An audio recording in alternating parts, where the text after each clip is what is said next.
এই সমস্ত সাহাবায়ে কেরাম বড় লোক ছিলেন, টাকাওয়ালা ছিলেন, সম্পদওয়ালা ছিলেন, যাদের মালের ভিতরে যাকাত আসতো, সাহাবায়ে কেরাম এই রজব মাস আসার সাথে সাথে তাদের মালগুলোকে হিসাব করে যেটা যাকাতের টাকা সেটা তারা আলাদা করে ফেলতো।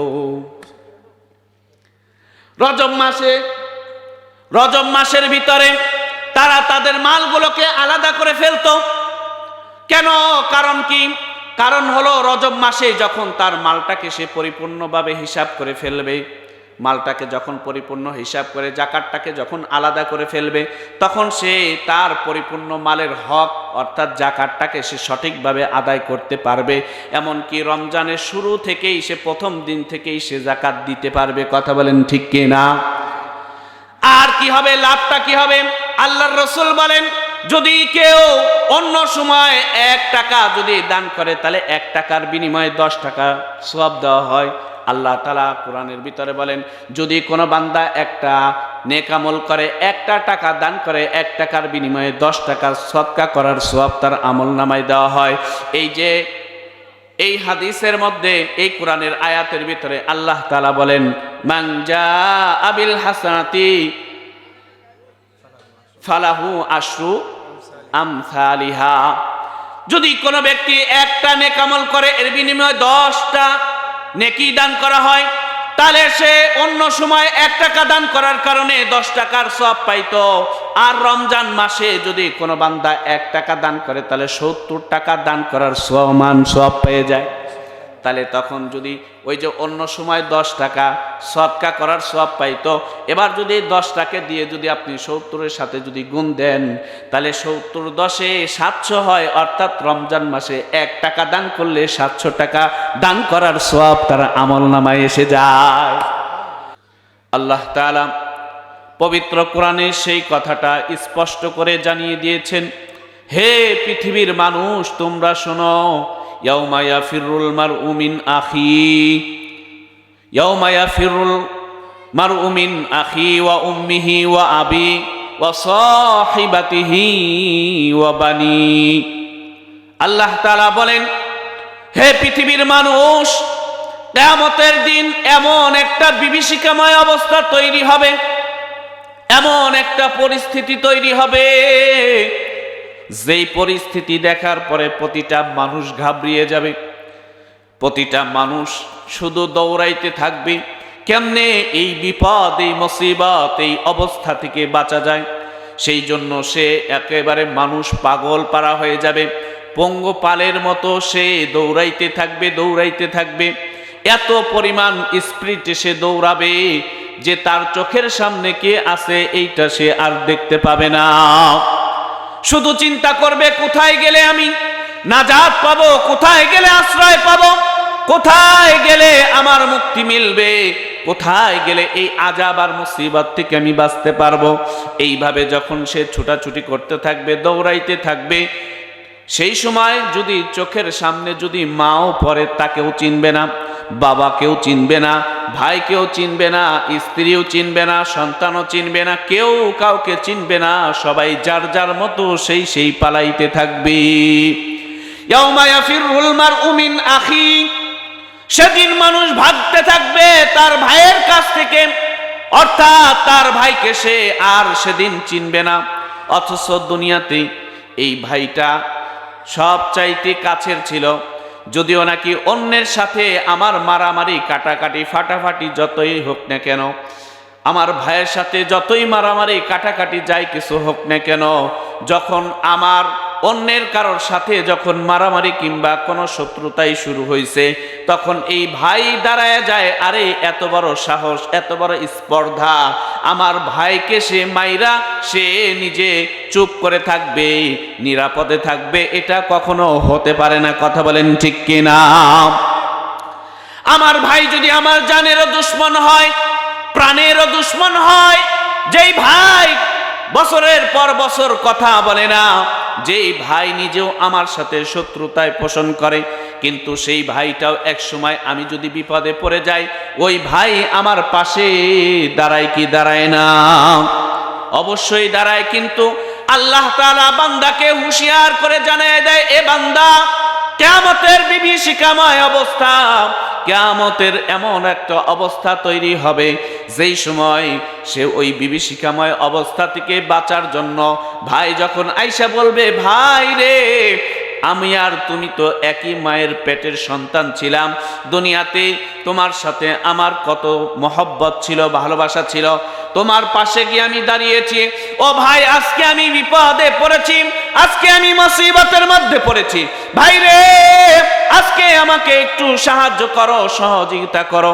সেই দিন ভাই বলবে, না না না, আমার দুনিয়াতে ভাই নাই, কেউ নাই, আমি একাই।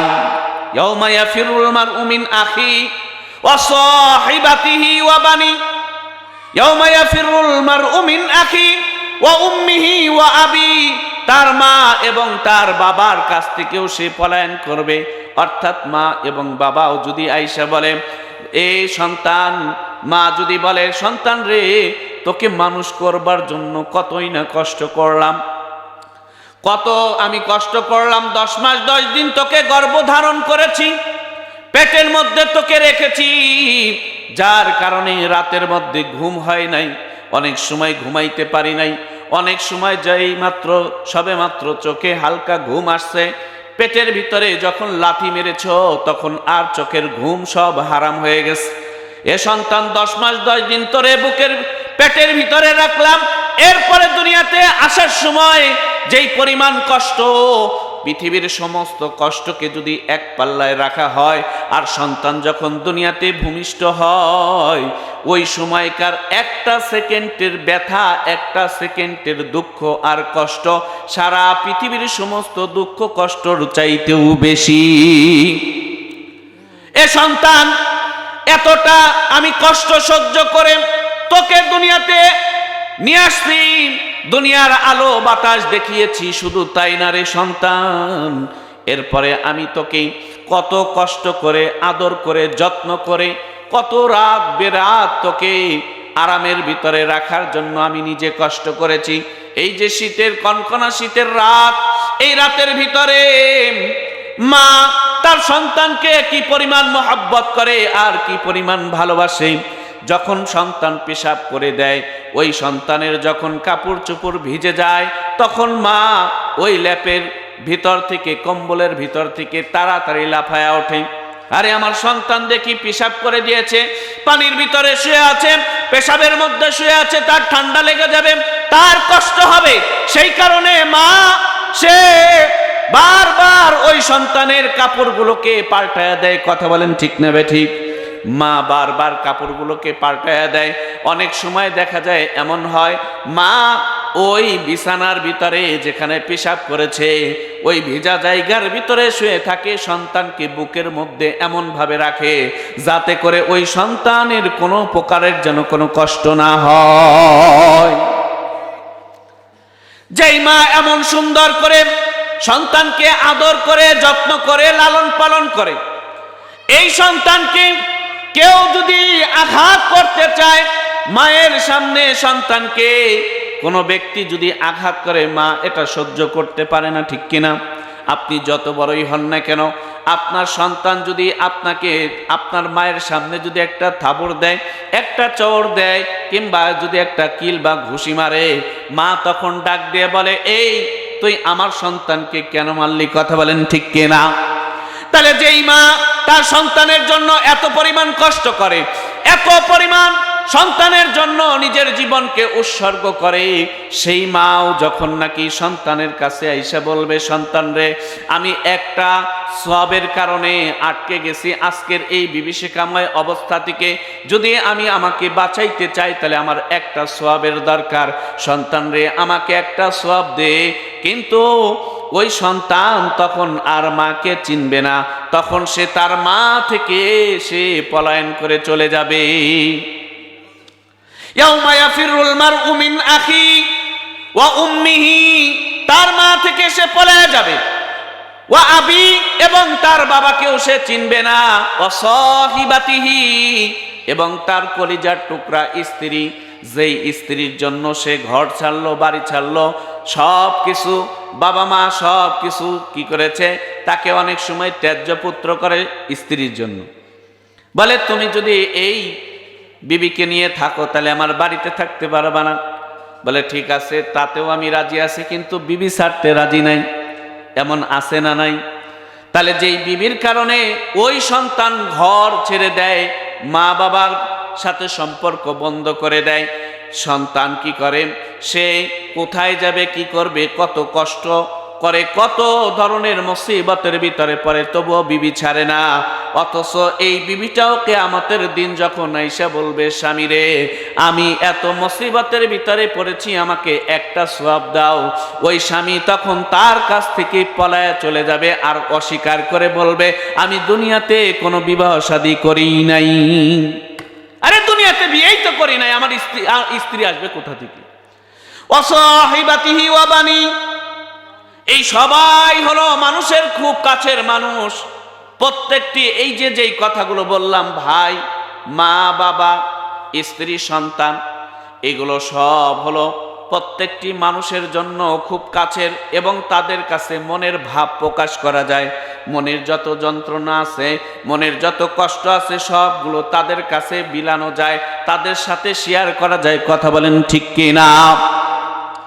এই সমস্ত মানুষগুলো আমার খুব কাছের, এই সমস্ত মানুষগুলো আমার খুব কাছের, কিন্তু সেই মানুষগুলোই আমাকে ভুলে যাবে, সেই মানুষগুলোই আমিও যদি বিপদে পড়ি তারাও আমাকে চিনবে না। বরং লিকুল্লিমরিইম মিনহুম ইয়াওমাইযিন শাআনুন ইউগনি, সেদিন প্রত্যেকেই যার যার চিন্তা করবে, প্রত্যেকেই বলবে, ইয়া নাফসি ইয়া নাফসি ইয়া নাফসি ইয়া নাফসি। হ্যাঁ, আমার কি অবস্থা হবে, আমার কি অবস্থা হবে? হ্যাঁ, আজকে যদি আমি আটকে যাই, হ্যাঁ আজকে যদি আমি ধরা খেয়ে যাই, তাহলে আমার অবস্থা কি হবে? সেই কিয়ামত আমাদের সামনে আছে না নাই? না শেষ হয়ে গেছে? না, কিয়ামত তো সামনে আসতেছে। বাবারে, কিয়ামতের যে ভয়াবহ কথা হাদিসের মধ্যে আসছে, এত ভয়াবহ কথা আসছে যে আকাশের মধ্যে এখন কোটি কোটি মাইল উঁচায় সূর্যটা রয়েছে, সেখান থেকে তাপ দেওয়ার ফলে চৈত্র মাসে জমিনগুলো ফেটে চৌচির হয়ে যায়। কথা বলেন ঠিক কিনা? এই যে জমিন ফেটে একেবারে চৌচির হয়ে যায়, এত উঁচু থেকে তাপ প্রয়োগ করার কারণে কিয়ামতের দিন মানুষের মাথার আধাত উপরে এই সূর্য এখন তো একটা মুখ দিয়া সে তাপ দিচ্ছে, কিয়ামতের দিন 12টা মুখ দিয়া যখন তাপ দিবে, মাটিগুলো পুড়ে একেবারে তামা হয়ে যাবে, তামা হয়ে যাবে। আপনাদেরকে দৃষ্টান্ত দেই, চৈত্র মাস লাগবে না, চৈত্র মাস ছাড়া অন্য মাসে যখন মোটামুটি ভাবে রোদ উঠে, এই যে টিনের ঘরগুলো আছে না, টিনের ঘরের উপরে যে টিনগুলো আছে, চালগুলো আছে, ওই চালের মধ্যে যখন পরিপূর্ণভাবে রৌদ্র যখন আইসা লাগে, ওই সময় বলেন তো কোন ব্যক্তি এমন সাহসী আছে, এমন বীর মুজাহিদ আছে যে ওই টিনের উপরে আধা ঘন্টা সে দাঁড়ায় থাকবে খালি পায়? সম্ভব? কি বলেন, সম্ভব? অসম্ভব ব্যাপার। সে যত বড় বীর বাহাদুর হোক না কেন, সে যত বড় মুজাহিদ হোক না কেন, ওই আধা ঘন্টা তার ওইখানে দাঁড়ায় থাকা সম্ভব না, সে দাঁড়ায় থাকতে পারবে না। কারণ সূর্যের তাপ যখন টিনের মধ্যে পড়তেছে তখন তা গরম হয়ে যাচ্ছে, ওইখানে খালি পায়ে দাঁড়ানো অসম্ভব ব্যাপার। মোহতারাম হাজরিন, বুঝবার জন্য বলতেছি, যদি টিনের উপরে আধা ঘন্টা যদি আমি দাঁড়ায় থাকতে না পারি, এত কোটি কোটি মাইল উপর থেকে এই সূর্যের তাপই যদি আমাকে এমনটা অস্থির করে ফেলে, অবস্থা সিরিয়াস করে ফেলে, তাহলে আধাত মাটির আধাত মাথার উপরে যখন সূর্য আসবে আর এটা যখন তাপ দিবে, মাটি যখন পুড়ে তামা হয়ে যাবে, সেই জায়গার ভিতরে আমি 50,000 বছর কেমনে দাঁড়িয়ে থাকবো? কেমনে থাকবো আমি? কিভাবে সম্ভব? আল্লাহু আকবার, আল্লাহু আকবার, আল্লাহু আকবার। এই রকম পরিস্থিতি আমাদের সামনে আসতেছে, আমাদের সামনে এগুলো পরিস্থিতি আসতেছে, কিন্তু আমরা একেবারে বেফিকির, চিন্তাই নাই, আমাদের কোনো টেনশনই নাই। দুনিয়া নিয়ে যতটা টেনশন করি, আখেরাত নিয়ে এই পরিমাণ টেনশন করি না। কথা বলেন ঠিক কিনা? দুনিয়ার একটা জমি কেনার জন্য কত ধরনের পেরেশানি। জমিটা ঠিক আছে কিনা, কাগজপাতিগুলো ঠিক আছে কিনা, দৌড়াই, অমক বুঝে কাগজ, তার কাছে দৌড়ায় যাই, হ্যাঁ, তাকে যায় দেখাই, ভাই জায়গাটা ঠিক আছে কিনা, জমিটার দলিল আদিল্লা সবকিছু ঠিক আছে কিনা দেখাই, বারবার মানুষের কাছে জিজ্ঞাসা করি, বারবারই করি। এখন যখন বলে হ্যাঁ ঠিক আছে, এবার কেনার জন্য দেখি না টাকা তো নাই, তখন কি করি, গাছ বিক্রি করি, তখন ওই ঘরের অমুক জিনিসটা বিক্রি করে দেই। অনেক সময় বইয়ের বালা, বইয়ের চেন, কানের দুল, এগুলো পর্যন্ত বন্ধক রাইখা সেই জায়গাটা রাখার চিন্তা ভাবনা করি। কথা বলেন ঠিক কিনা? তাহলে আমার চিন্তা কতটুকু যে এতটুকু একটা জমি কেনার জন্য আমি কি পরিমাণ ফিকির করছি, যে বউয়ের সব জিনিসপাতি বন্ধক রাখতেছি, অথবা আমার বাড়ির যা আছে সব বেচে কিনা এটা রাখার জন্য ফিকির করতেছি। বউয়ের সাথে কত রাত্রে, প্রতি রাত্রেই গবেষণা, প্রতি রাত্রেই আলোচনা করতেছি। আচ্ছা বলো তো, এতগুলো টাকা এখনো শর্ট আছে, কেমনে ম্যানেজ করা যায়, কেমনে ফিকির করা যায়? কথা বলেন ঠিক কিনা? কিন্তু এই বউয়ের সাথে কোনোদিন রাত্রে শুয়া এই কথা চিন্তা করি না, এটা আলোচনা করি না, আরে আমার তোমার তো কিয়ামতের ময়দানে দাঁড়াইতে হবে আল্লাহর সামনে, আল্লাহর সামনে তো আমাকে তোমাকে হিসাব দিতে হবে, সেখান থেকে কেমনে বাঁচা যায় বলো তো, একটু চিন্তা করি। কোনোদিন করছি? কোনোদিন করছি? কোনোদিন এই চিন্তাই তো আসে না, চিন্তাই আসে না। দিন চলে যাচ্ছে পানির মতো। এই দিন কিন্তু আর ফিরে আসবে না। 2025 সালের আজকের যে 10ই জানুয়ারি চলে গেল, 2025 সাল আর কোনো দিন আসবে এরকম? 10ই জানুয়ারি 2025 সাল আর কোনো দিন আসবে? আর আসবে না, আর আসবে না। ভাইরে আমার, আপনার এই হায়াতটাকে আল্লাহ তাআলা দিয়েছেন গনিমত হিসাবে, গনিমত হিসাবে। এই সময়টাকে কাজে লাগানো রে ভাই। একটা সেকেন্ডের যে কত দাম তখন বুঝে আসবে, আরে আমি কি করেছিলাম। জান্নাতে যারা যাবে তারাও আফসোস করবে, কিতাবের মধ্যে আসছে, যারা জাহান্নামে যাবে তারাও আফসোস করবে। কেন? কারণ হলো যারা জাহান্নামে যাবে ওরা তো আগুনের ভয়ে, শাস্তির কারণে তারা আফসোস করবে, হায় রে কি করলাম দুনিয়াতে, আহারে মাত্র 60 বছরের জিন্দেগি পায়া এরকম ভাবে আনন্দ উল্লাস করে, এরকম ভাবে খেলতামাশার মধ্যে কাটায় দিলাম, আহারে এইভাবে যদি না কাটায়া আল্লাহর গোলামি করে যদি কাটায় দিতাম, তাহলে আমার জীবনটা আজকে এত দুর্বিষয়, এত ভয়াবহ অবস্থা আমার হতো না। হায় হায়, এই জাহান্নামের আগুন আমাকে সহ্য করতে হতো না। তখন সে আফসোস করবে, কেন আমি আমল করলাম না, কেন আল্লাহর গোলামি করলাম না, কেন রে আমি আল্লাহ তাআলার হুকুম আহকাম অনুযায়ী চললাম না। জান্নাতীরা যারা হবে তারাও তখন আফসোস করবে আর বলবে, আহা কি করলাম রে, ইস যদি আরেকটা বার সুবহানাল্লাহ বেশি পড়তাম, আরেকটা বার বেশি আলহামদুলিল্লাহ পড়তাম, আরেকটা বার বেশি আল্লাহু আকবার বলতাম, তাহলে তো আজকে আমি তার চাইতেও বেশি জান্নাতের বড় জায়গার ভিতরে আমি যাইতে পারতাম। এই জন্য জান্নাতীরা তারাও আফসোস করবে, যারা জাহান্নামী তারাও আফসোস করবে। ভাই আফসোস করে তখন আর কোনো লাভ হবে না, আফসোস করে আর তখন কোনো লাভ হবে না। আফসোসের সময় এখন যদি আমার এহসাস, অনুভূতিতে যদি আসে, না রে আমার পরকাল দরকার, আমার পরকালের চিন্তা করা দরকার, আমার আখিরাত সুন্দর করা দরকার, আমার জান্নাত সুন্দর করা দরকার, আমাকে এরকম ভাবে পরকালে যেন কোনো ধরনের মুসিবতে যেন পড়তে না হয়, সেই জন্য যদি আমি আর আপনি যদি চিন্তা করে যদি এহসাস, অনুভূতি যদি আমার ভিতরে আসে, তাহলে আমাকে দরকার হলো দুনিয়ার জিন্দেগিতে নেক আমলের সাথে চলা। কথা বলেন ঠিক কিনা? মোহতারাম হাজিরিন, এই যে রজব মাস চলতেছে, এই রজব মাস এটা হলো একটা মৌসুম, এটা হলো একটা সওয়াব কামলের একটা জায়গা। এই সময়টা আমরা যেরকম নাকি মৌসুমের মধ্যে কোনো একটা ফসল লাগাইতে গেলে কিংবা ফসল ঘরে আনতে গেলে আমরা যেমন প্রস্তুতি গ্রহণ করি, আল্লাহর রাসূল সাল্লাল্লাহু আলাইহি সাল্লাম এই রজব মাসের ভিতরে তেমন আগে থেকেই প্রস্তুতি নিতেন। কারণ সামনে রমজান, কে রমজান মাস অত্যন্ত ফজিলতপূর্ণ, অত্যন্ত বরকতপূর্ণ, অত্যন্ত গুরুত্বপূর্ণ একটা মাস, সেটা হলো রমজান মাস। এই রমজান মাসের ভিতরে একটা যদি কোনো বান্দা যদি একবার সুবহানাল্লাহ বলে, তো আল্লাহ তাআলা তাকে 70 বার সুবহানাল্লাহ বলার সওয়াব দিয়ে দেয়।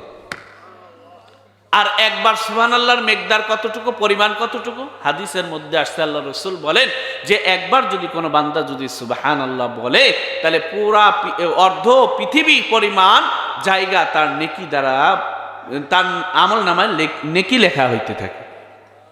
অর্ধ পৃথিবী পরিমাণ তার নেকি তার আমল নামায় লেখা হইতে থাকে।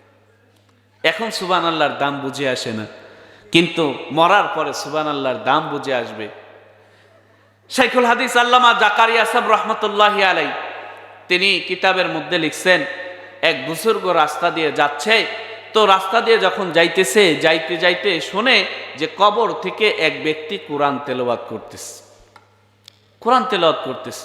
তো উনি দেখে আশ্চর্য হয়ে গেছে, আরে কোরআন, কবরের ভিতরে কোরআন পড়ে। উনি আশ্চর্য হয়ে বলতে সুবহানাল্লাহ। কবরের ভিতর থেকে আওয়াজ আসতেছে, ওরে বান্দা, আল্লাহর বান্দা, দুনিয়ার মানুষ, আমি এই মৃত্যুর পর থেকে নিয়ে এই কবরের ভিতরে হাজার হাজার কোরআনের খতম দিয়েছি, কিন্তু একটাও আমার নেক আমল আমার আমল নামায় উঠে নাই। কিন্তু হে দুনিয়ার বাসী, হে দুনিয়ার মানুষ, তুমি যে সুবহানাল্লাহ বলছো, সাথে সাথে তোমার আমল নামায় এটার সওয়াব উঠে গেছে। এই জন্য মুহতারাম হাজিরিন, এই রজব মাসকে কি করতে হবে? মূল্যায়ন করতে হবে। এটা হলো ওই রমজান মাসে যেন আমি পরিপূর্ণভাবে রমজানের যেন ফল ভোগ করতে পারি, উপকারিতা যেন আমি গ্রহণ করতে পারি, উপকারিতা যেন আমি পাইতে পারি। সেজন্য রজব মাস থেকেই কিছু আমলের কথা, কিছু সাহাবাই কেরামের জিন্দেগি থেকে আপনাদের সামনে আলোচনা করার জন্য নিয়ত করেছি। একটু মনোযোগ দিয়ে শুনবেন তো ইনশাআল্লাহ? আছেন তো আমার সাথে ইনশাআল্লাহ? আরে যে কয়জন হয় এই কয়জনই, কি বলেন? হ্যাঁ, যাক আলহামদুলিল্লাহ। মোহতারাম হাজরিন, দেখেন রজব মাস আসার সাথে সাথে আল্লাহ রসুল সাল্লাল্লাহু আলাইহি সাল্লাম মানসিকভাবে প্রস্তুতি নিতেন রমজান মাসের আমল করার জন্য। তো সর্বপ্রথম যে বিষয়টা রসুল করতেন সেটা হলো দোয়া পড়তেন। কি করতেন? দোয়া করতেন। এই দোয়াটা মসজিদের ইমামরা প্রত্যেকেই এই রজব মাস আসার সাথে সাথেই সবাইকে শোনাই দিয়েছেন, বা মোনাজাতের ভিতরেও বলেন, বা আপনাদেরকে অনেক সময় শিখান। এই যে দোয়াটা, এই দোয়াটা কতটা ফজিলতপূর্ণ জানেন? এই দোয়া যদি কোনো বান্দা যদি করে, তো আল্লাহ তাআলা তাকে ওই রমজান পর্যন্ত হায়াত তার বৃদ্ধি করে দেন। যদি আল্লাহর দরবারে কবুল হয়ে যায়, আপনার রমজান পর্যন্ত গ্যারান্টি আপনি বেঁচে যাবেন। সুবহানাল্লাহ বলেন। আর যদি নাও যদি বাঁচেন, কারণ তো মৃত্যু তো এমন এক বস্তু যেটাকে দুনিয়ার কোনো মানুষ ঠেকানোর ক্ষমতা রাখে না। যার যখন মৃত্যু এসে যাবে, তাকে আর পৃথিবীর কেউ বাঁচাইতে পারবে না। তো যদি তার মৃত্যু যদি হয়েও যদি যায়, তারপরেও আল্লাহ ওই যে দোয়া করছে, আল্লাহুম্মা বারিক লানা ফি রজব ওয়া শাবান ওয়া বাল্লিগনা রমাদান, আল্লাহুম্মা বারিক লানা ফি রজব ওয়া শাবান। আয় রব্বে কারীম, আয় আল্লাহ, আপনি আমাকে বরকত দান করেন রজব এবং শাবান মাসের ভিতরে।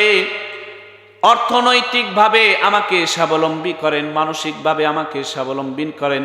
আল্লাহ শারীরিক সুস্থতা দান করেন, অর্থাৎ আমার দীর্ঘ হায়াত দান করেন। ও বাল্লিগনা রমাদান, হায়াতটাকে বাড়াইয়া আমাকে রমজান পর্যন্ত পৌঁছায়া দেন। যখন এই বান্দা যখন এই দোয়াটা করেন, আল্লাহ তাআলা তাকে রমজান পর্যন্ত হয়তোবা হায়াত বৃদ্ধি করে দেন, অথবা ওই বান্দা যদি ইন্তেকালও যদি করে, তারপরেও তার আমল নামায় ওই রমজানের পরিপূর্ণ সওয়াব তার আমল নামায় আইসা যায়। এই জন্য আল্লাহ রাসূল সাল্লাল্লাহু আলাইহি ওয়াসাল্লাম রজব মাস যখন আসতো, সাথে সাথে আল্লাহর রাসূল সব সময় এই দোয়াটা পড়তেন এবং সাহাবায়ে কেরামকে শিক্ষা দিতেন। এই জন্য হাদিসের মধ্যে আসছে, আল্লাহর রাসূল সাল্লাল্লাহু আলাইহি ওয়াসাল্লামের অভ্যাস ছিল, কানা রাসূলুল্লাহ সাল্লাল্লাহু আলাইহি ওয়াসাল্লাম ইযা দাখালা রজব ক্বালা আল্লাহুম্মা বারিক লানা ফি রজব ওয়া শাবান ওয়া বাল্লিগনা রমাদান। সাহাবী বলেন আল্লাহর রসুলের আদর্শ ছিল, আল্লাহর রসুলের নিত্য প্রয়োজনীয় প্রতিদিন আমল ছিল, রজব মাস আসার সাথে সাথে আল্লাহর রসুল সাল্লাল্লাহু আলাইহি ওয়াসাল্লাম এই দোয়া পড়তেন, আল্লাহুম্মা বারিক লানা। আমার সাথে একটু বলেন, আল্লাহুম্মা বারিক লানা, আল্লাহুম্মা বারিক লানা ফি রজবা ওয়া শাবান, আল্লাহুম্মা বারিক লানা ফি রজবা ওয়া শাবান, আল্লাহুম্মা বারিক লানা ফি রজবা ওয়া শাবান ওয়া বাল্লিগনা রমাদান। আল্লাহ রাসূল সাল্লাল্লাহু আলাইহি সাল্লামের আমল ছিল রজব মাসে এটা এক নাম্বার আমল। এবং সাহাবায়ে কেরাম রাদিয়াল্লাহু তাআলা আনহুম, ওনারাও তো ছিলেন আশিক, ছিলেন আল্লাহর রসুলের আশিক ছিলেন। সেই কারণে আল্লাহর রসুল সাল্লাল্লাহু আলাইহি সাল্লাম যে আমলই করতেন সাহাবায়ে কেরাম ওই আমলই তিনি সাহাবায়ে কেরামও করতেন। এই জন্য আল্লাহর রসুল এবং সাহাবীদের রজব মাসের ভিতরে সর্বপ্রথম যে আমলটা ছিল সেই আমলটা হলো এই দোয়া। এই জন্য এই দোয়াটা বেশি বেশি পড়তে থাকা। আমাদের কোনো বুজুর্গ তো আরো চমৎকার কথা বলেছেন, যদি কোনো ব্যক্তি এই দোয়াটা পড়ে শাবান মাসে যায়া, হ্যাঁ, এই যে শুরু করছে রমজানের আগ পর্যন্ত যদি সে এইভাবে ধারাবাহিকভাবে যদি কি করতে থাকে, দোয়া করতেই থাকে, আয় আল্লাহ আপনি আমাকে রজব এবং শাবান মাসে বরকত দান করেন, রমজান পর্যন্ত হায়াত বৃদ্ধি করেন, এইভাবে যদি সে এরকম ভাবে সে যদি দোয়া করতেই থাকে, আমাদের কোন বুজুর্গ বলেন আল্লাহ তাআলা পুরা দীর্ঘ একটা বছর তাকে নেক হায়াত দান করেন। এই জন্য আল্লাহর রসুলের এক নাম্বার আমল ছিল এই দোয়াটা বেশি বেশি পড়া। এই দোয়াটা বেশি বেশি পড়ব, নামাজের মধ্যে যখনই নামাজ আদায় করব তখনই এই দোয়াটা পড়ব, কিংবা নামাজ পড়া ছাড়াও আপনি এটা, অর্থাৎ যেই হালত যখন আমি নামাজ পড়তেছি না সেই সময়ও আমি এই দোয়াটা বেশি বেশি পড়ব, এতে আমার হায়াত বাড়বে। এবং আমি যে আল্লাহর কাছে আরজি করলাম আল্লাহ আমাকে সুস্থতা দান করেন, এটা কিন্তু দোয়া। আয় আল্লাহ আমাকে সুস্থতা দান করেন, নেক হায়াত দান করেন, আমাকে মানসিকভাবে প্রস্তুতি গ্রহণ করার তৌফিক দান করেন। এই যে আপনি দোয়া করলেন, আল্লাহ তাআলা আপনাকে সুস্থতা দান করে রমজানের পরিপূর্ণ ফজিলত হাসিল করার ব্যবস্থা করে দিবে। এই জন্য সাহাবায়ে কেরাম এবং রসুলের এক নাম্বার আমল ছিল আল্লাহুম্মা বারিক লানা ফি রজব ওয়া শাবান ওয়া বাল্লিগনা রমাদান। এটা হলো এক নাম্বার আমল।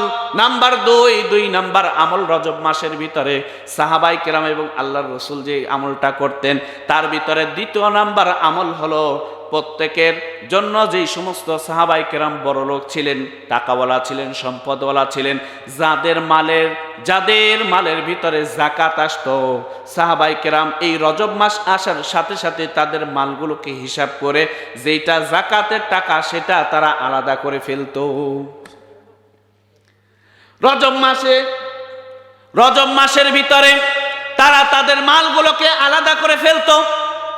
কেন? কারণ কি?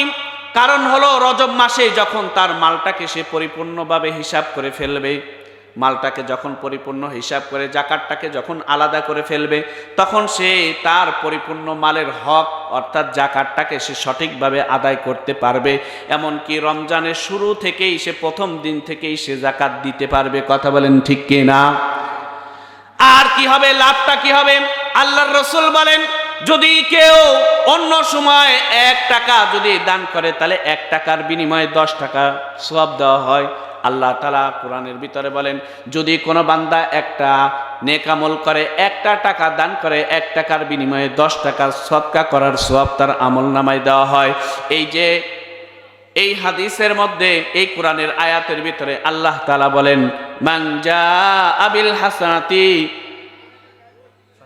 ফালাহু আশরু আমসালিহা। যদি কোনো ব্যক্তি একটা নেক আমল করে এর বিনিময়ে 10টা নেকি দান করা হয়, তাহলে সে অন্য সময় 1 টাকা দান করার কারণে 10 টাকার সওয়াব পাইতো। আর রমজান মাসে যদি কোনো বান্দা 1 টাকা দান করে তাহলে 70 টাকা দান করার সমান সওয়াব পেয়ে যায়। তাহলে তখন যদি ওই যে অন্য সময় 10 টাকা সদকা করার সওয়াব পাইতো, এবার যদি 10 টাকা দিয়ে যদি আপনি 70-এর সাথে যদি গুণ দেন, তাহলে 70 10-এ 700 হয়, অর্থাৎ রমজান মাসে 1 টাকা দান করলে 700 টাকা দান করার সওয়াব তার আমলনামায় এসে যায়। তাহলে এবার দেখেন তো, যদি সে মালটাকে যদি আলাদা করে ফেলে, যাকাতের মালটাকে যদি আলাদা করে ফেলে, রমজানের শুরু থেকেই সে সওয়াব বেশি কামাইতে পারবে না কম পারবে? তার সওয়াব বেশি হবে না কম হবে? বেশি হবে, এবং তার মালটাও সঠিকভাবে, তার যাকাতটা সঠিকভাবে সে আদায় করতে পারবে। কথা বলেন ঠিক কিনা? এই জন্য সাহাবাই কেরাম কি করতেন? মালটাকে আলাদা করে ফেলতেন। তার মালের যেই হক আছে, ওই মালের হকগুলোকে আদায় করার জন্য আগে থেকেই রজব মাস আসার সাথে সাথে মালটাকে আলাদা করতেন। কয় হুজুর, আমরা কি যাকাত দিব? আমরা যাকাত দেওয়ার মতো আছি? ভাই, অনেক সময় আমাদের উপরে যাকাত ফরজ হওয়া সত্ত্বেও আমার এই চিন্তাই কখনো আসে না যে আমার যাকাত দেওয়া লাগবে। আমি আপনি অনেক টাকাওয়ালা, অনেক সম্পদওয়ালা, কিন্তু এই যাকাতের কথা আসলেই মনের মধ্যে কয় দূর, নিজে এত কষ্ট করে টাকা কামাইয়া মানুষের দেওয়া কি দরকার এগুলা? না না না, এটা জরিমানা মনে করা যাবে না। আচ্ছা বলেন তো, এই যে সম্পদ আপনাকে দিলেন, তিনি কে? আল্লাহ। আমি আপনি যতই মেধা খাটাই না কেন, যত কিছুই করি না কেন, যদি আল্লাহ তাআলা দান না করেন, আল্লাহ যদি না দেন, আমার দ্বারা সম্ভব জিন্দেগিতেও সম্ভব না। এই জন্য আল্লাহ তাআলা যত জায়গায় দান করার কথা বলছে, তত জায়গার ভিতরে বলছে মিম্মা রাযাকনাহুম ইনফিকুন। মিম্মা অর্থাৎ ওই সমস্ত জিনিস থেকে দাও যেই জিনিসকে আল্লাহ দিয়েছেন। মিম্মা রাযাকনাহুম ইনফিকুন, আল্লাহ তোমার জিনিস চায় নাই, আল্লাহ তোমাকে যেটা দিয়েছে ওইটা থেকেই আল্লাহ চাচ্ছেন। মানে আল্লাহর দেওয়া মাল থেকেই আল্লাহ চাইতেছেন। তো আল্লাহর দেওয়া মাল থেকে আল্লাহ যদি চান, তো উনা ধরেন কথার কথা, আমার কাছে আপনি টাকা রাখলেন, এখন আমার কাছে টাকা রাখার পরে বলতেন ভাই, ধরেন 1000 টাকা রাখছেন বা 5000 টাকা রাখছেন, এখন আপনি এসে বলতে ভাই আমার তো 2000 টাকা দরকার, টাকাটা দেন। এখন আপনি দিতে বাধ্য কিনা? নাকি এটা জরিমানা? হ্যাঁ, এটা কি জরিমানা না বাধ্য? কেন? কারণ টাকা তো আপনার, আমার কাছে আমানত রয়েছে, গচ্ছিত রয়েছে। এখন এই টাকা থেকে দিতে আমার কোনো ব্যথা আছে? আমার কোনো টেনশন আছে? আমার কোনো দিলের মধ্যে কোনো সংকীর্ণতা আছে? না। কেন? আপনার টাকা আপনাকে দিব। ঠিক তদ্রুপভাবে মাল তো আল্লাহ দিয়েছেন আমাকে। কত আমার মতো কত আব্দুল্লাহ কত কিছু, হ্যাঁ, কত খামসা খামসি করতেছে, বাড়িঘর সব বিচ্ছে বিদেশে যাইতে খালি হাতে ফেরত আইতেছে, আছে না নাই? একই সাথে ব্যবসায় গেলাম, আমি লাভবান হয়ে গেলাম, ও পথের ফকির হয়ে গেছে, ঠিক কিনা?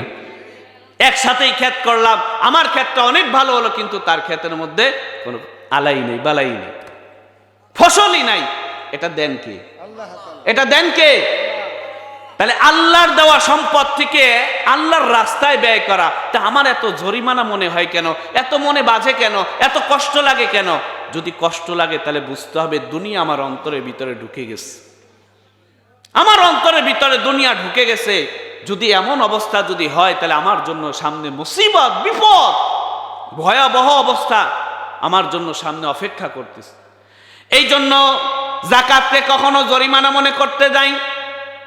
যাকাত বরংস আনন্দ চিত্তে দিতে হবে, খুশি মনে দিতে হবে যে আহারে আল্লাহ আমাকে সম্পদ দিয়েছেন। অনেককে তো ওই পথের ভিখারি বানিয়েছেন।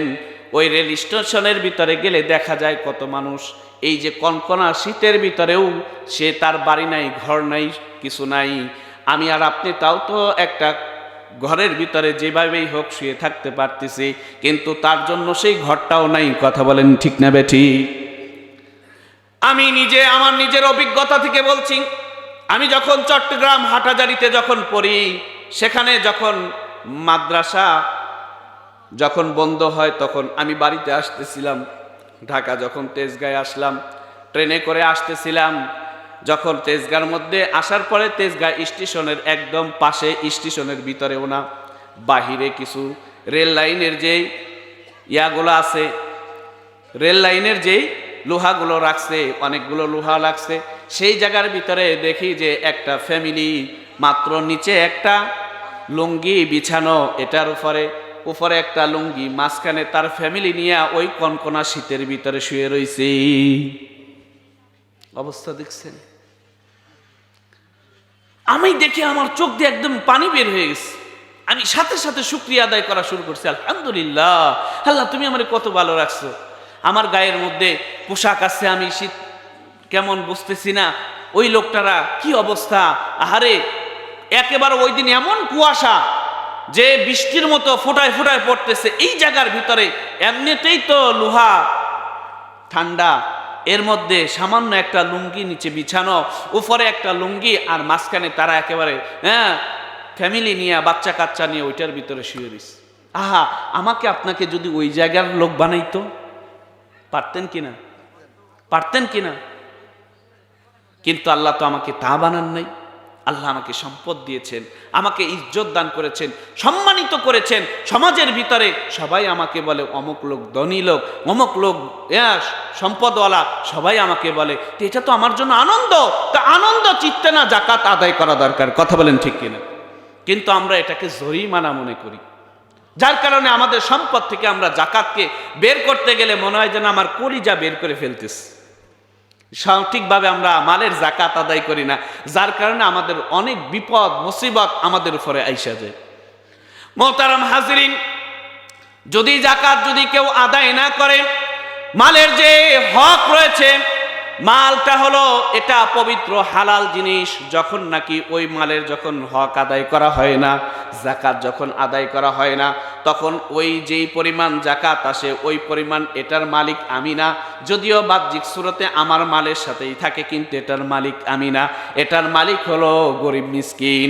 তাহলে গরিব মিসকিনের মাল আমার মালের সাথে যখন মিশে যায়, ওইটাকে যখন আমি আদায় করব না, তখন আমার পুরা মালটা নাপাক হয়ে যায়। আমার মালটা ছিল পাক পবিত্র, কিন্তু যখন আমি এটার জাকাত আদায় করি না, হক আদায় যখন করি না, তখন ওই মালের সাথে নাপাক মাল অর্থাৎ অন্যের মালটা যখন মিলে যায়, তখন আমার মালটা পুরাটাই নাপাক হয়ে যায়। যতক্ষণ পর্যন্ত আমার মালটাকে আমি যতক্ষণ পর্যন্ত আমার মাল থেকে ওইটাকে যতক্ষণ না আলাদা করব, ততক্ষণ আমার মালটাও নাপাক হয়ে যায়। এই জন্য জাকাত শব্দের অর্থ হলো পবিত্র করা। হযরত বসা আছেন উলামায়ে কেরাম যারা, তারা জানেন জাকাত শব্দের অর্থ কি? পবিত্র করা, মালকে পবিত্র করা, আত্মাকে পবিত্র করা। অর্থাৎ মালের ভিতর থেকে যেই মালটা জাকাত আসছে ওইটাকে আলাদা করা। এটা যেমন জরুরি, আমার অন্তর থেকেও যে সমস্ত মালের মহব্বত ঢুকছে সেগুলোকেও বের করা, এটাও হলো জাকাতের অন্তর্ভুক্ত। তো এই মাল থেকে কি করা? আলাদা করা। যদি আমি আলাদা করি তাহলে তো মাশাআল্লাহ আমার জন্য সুসংবাদ। আর যদি আমি এই মালটাকে যদি সঠিকভাবে যদি ব্যবহার না করি, মালের হক যদি আদায় না করি, জাকাত যদি না দেই, আমার জন্য ভয়াবহ। আল্লাহ তাআলা আমার জন্য কঠিন শাস্তির ঘোষণা করেছেন। আল্লাহ তাআলা বলেন, আল্লাযীনা ইয়াকনিজুনা যাহাবা ওয়াল ফিদ্দা ওয়া লা ইউনফিকুনা ফি সাবিলিল্লাহ ফাবাশশিরহুম বিআযাবিন আলীম। আল্লাহ তাআলা আমাদেরকে কত বড় মারাত্মক ধমকি দিয়ে বলতেছেন, যে সমস্ত বান্দারা শুধু মালটাকে জমাই করে। আল্লাযীনা ইয়াকনিসুনা যাহাবা ওয়াল ফিদ্দা, যাহাবা মানে হলো স্বর্ণ, ফিদ্দা মানে হলো চাঁদি, এগুলোকে যারা শুধু ইয়াকনিসুনা, যারা শুধুমাত্র জমা করে, খালি কামাই করে, এটা কি করে না। আল্লাযীনা ইয়াকনিসুনা যাহাবা ওয়াল ফিদ্দা ওয়া লা ইউনফিকুনাহা ফি সাবিলিল্লাহ, কিন্তু এটাকে আল্লাহর রাস্তায়, আল্লাহর জন্য এই মালটাকে সে দান করে না। এটা আল্লাহ তাআলার যে বিধান ছিল, যেই হক ছিল, আল্লাহ তাআলার পক্ষ থেকে মালের যে উপর যে বিধান ছিল, সেই বিধানটাকে আদায় করে না, অর্থাৎ মালের হক, মালের যাকাত আদায় করে না। তার জন্য রয়েছে ফাবাশশিরহুম বিআযাবিন আলীম। আল্লাহ বলেন তার জন্য কঠিন শাস্তির সুসংবাদ। আচ্ছা, শাস্তির কোনোদিন সুসংবাদ হয়? তাহলে আল্লাহ এখানে সুসংবাদ কেন বললেন? মুফাসসিরিনে কেরাম বলেন যে এটা আল্লাহ তাআলা বান্দাকে ভয় দেখাইবার জন্য, ভীতি প্রদর্শন করার জন্য, যে শাস্তি তো কখনো সুসংবাদ হয় না। মানে এটা টিটকারি করে আমরা অনেক সময় বলি না, অনেক সময় আমরা কি করি, টিটকারি মারে অনেক কথা বলি না। এইরকম আল্লাহ তাআলা আমাদেরকে টিটকারি মারছেন যারা শুধু মালকে জমা করে। সূরা হুমাজা এবং সূরা হুমাজার মধ্যে আছে আল্লাযী জামা মালাও ওয়া আদ্দাদা। জাহান্নামী যারা হবে, জাহান্নামীদের বৈশিষ্ট্য কি? যারা কিনা শুধু মালকে জমা করে। ওয়াইলুন লিকুল্লি হুমাজা, ওয়াইলুন মানে দোজক, এক অর্থ হলো ওয়াইলুন শব্দের এক অর্থ কি? দোজক, অথবা ওয়াইলুন মানে দুর্ভাগ্য, দুর্ভাগা, হতভাগা। তার মানে ওয়াইলুন লিকুল্লি, প্রত্যেক ওই ব্যক্তির জন্য এই ওয়াইলুন দোজক, অথবা তার জন্য হতভাগা, দুর্ভাগা সে, হুমাজাতিল লুমাজা, যে প্রকাশ্যে গীবত করে, পিছনে চগলখড়ি করে। এবং 3 নাম্বার বৈশিষ্ট্য বলছে আল্লাযী জামা আমালাও ওয়া আদ্দাদা, যে শুধু মালকে জমা করে আর প্রতিদিন খালি গুনে আমার কয় টাকা হইছে, কয় টাকা হইছে, কয় লাখ টাকা হইছে, কত টাকা হইছে, কত কোটি টাকা হইছে, কিন্তু এটার মালের যাকাত দেয় না।